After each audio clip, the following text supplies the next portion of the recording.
الحواوشي الاسكندراني الخطير بطريقتي، غير اي طريقة انت شفتيها قبل كده على اليوتيوب هتعجبك جدا. واللي جرب قبل كده اي طريقة او اللي كان بيروح الفرن ويحشي او كان بيعمله يجرب الطريقة بتاعتي دي، وانسي اي طريقة انت عملتيها قبل كده. معايا كيلو الا ربع دقيق، ومعايا نص معلقة صغيرة بيكنج باودر، ومعايا معلقتين سمنة بلدي او اي سمنة تحبيها مفيش مشكلة. خلاص، هندوبهم بس كده مع بعض. ومعايا معلقة صغيرة خميرة في حبة مية دافين، و3 معالق صغيرة سكر، ورشة الملح طبعا دي سنة.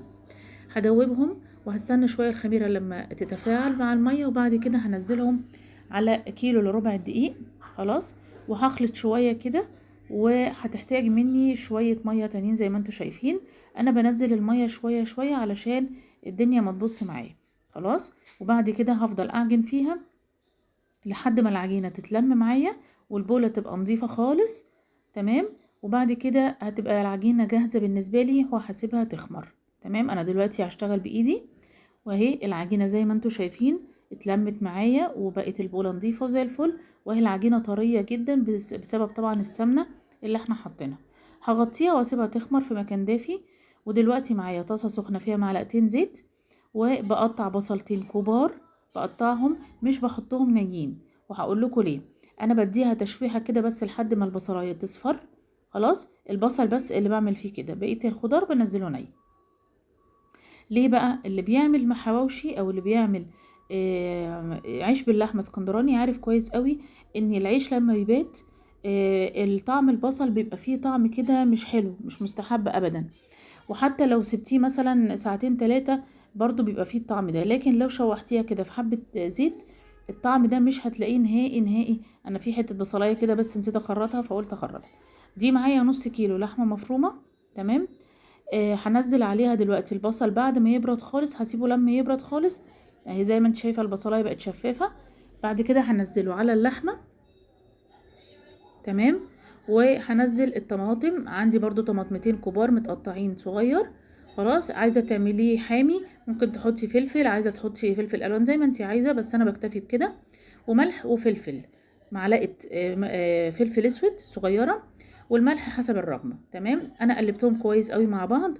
تمام، وجبت بعد كده العجين بتاعي لقيته خمر وقطعته دواير.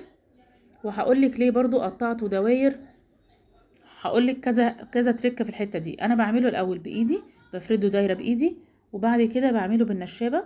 خلاص، ولازم تحطي خلي بالك حبه دقيق، وبرده النشابه تعفريها بحبه دقيق عشان زي ما انت شايفه كده ممكن تلزق. تمام، بعمل ايه بقى؟ انا بفردها دلوقتي دايره. لو انت عايزه تعمليه، بصي السمك بتاعه زي العيش العادي. لو انت عايزه تعمليه رغيف كامل، تمام، هتحطي دايره فوق دايره، وهتحشي طبعا في النص. لو انت عايزه تعملي نص رغيف، هتحطي في الدايره دي نصها بس لحمه، وتطبقيه علشان يبقى نص رغيف. انا النهارده علشان ده طبق جانبي مش رئيسي على الاكل، فانا هعمل ربع رغيف. زي ما انت شايفه كده بقسم الرغيف نصين، وبعد كده بحشي في الحته الصغننه دي لحمه. خلاص، علشان اقلب بعد كده او اطبق النص التاني على اللحمه، علشان في الاخر يبقى ربع رغيف. انا بعمل ربع رغيف ده في حاله ان في كذا صنف على السفره، وعلشان محدش يبقي لو هو خد نص رغيف فهيبقي منه، فعلى ايه، فاحنا نعمل اربع كده علشان ما يفيدش من الناس. تمام، زي ما انتوا شايفين كده انا هطبقه. انا ما سرعتش في الجزء ده علشان كمان كنت عايزه اوريكم التقفيل بتاع العيش باللحمه بتاعنا. انا هنا بحط اللحمه، وحاول ان انتي تحطيه من الثلاث حاجات، اللحمه والبصل والطماطم، ما تكونش فيها حته طماطم كتير، لا حاولي توزعي كويس.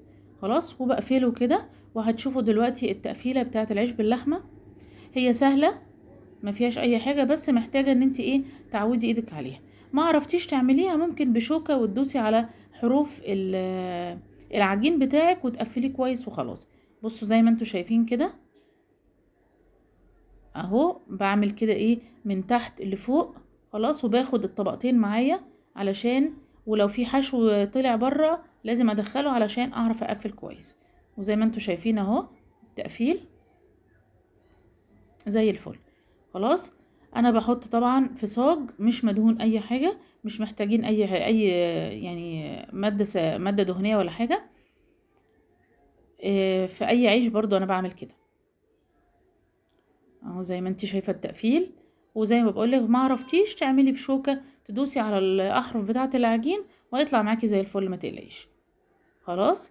عايزه تحطي جبنه موتزاريلا من جوه زي ما انت عايزه، مفيش مشكله، بس ده ال الاصل بتاعنا. وبيض وعليه فانيليا، ودهنت الوش وحطيت شويه سمسم او حبه البركه زي ما انت عايزه.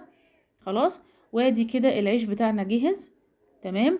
هتلاقوا في عندي حاطه فلفل كده، حته فلفل من على الوش. هي دي الحاجات اللي انا حاطه فيها، القربع دي هي دي اللي انا حاطه فيها فلفل من جوه، على درجه حراره 200، فرن سخن طبعا مسبقا. ونشوف الوش اول ما تحت اول ما يستوي نولع من فوق الشوايه علشان يحمر كده معانا ويبقى زي الفل. انتوا شايفين السوا من فوق ومن تحت، طلع تحفة بصراحة وطري جدا. هتاكلي اصلا الحروف بتاعته قبل ما تخشي في اللحمة. كل سنة وانتوا طيبين.